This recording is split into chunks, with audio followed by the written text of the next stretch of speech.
To test the Bill.com API SDK, start by understanding the basics of the Bill.com API and its SDK.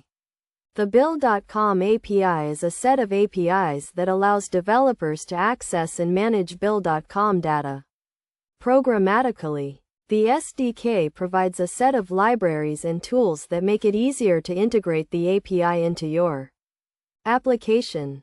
First, register for a Bill.com developer account and create a new application to obtain your API keys and credentials. You will need a client ID and client secret to authenticate your API requests.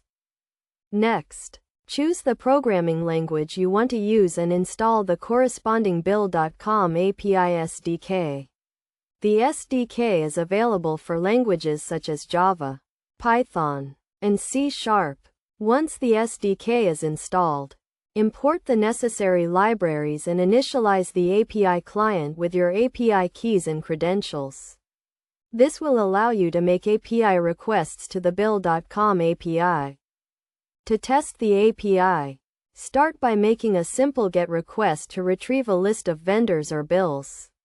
This will help you verify that the API is working correctly and that you have the necessary permissions.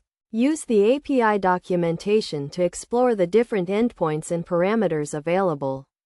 The API documentation provides detailed information on each endpoint, including the request and response formats, and any required or optional parameters. When testing the API, make sure to handle errors and exceptions properly. This includes catching and logging any exceptions that occur, and displaying error messages to the user. Best practices for testing the Bill.com API SDK include using a sandbox or test environment to avoid affecting live data, and testing with different scenarios and edge cases to ensure your application is robust and reliable.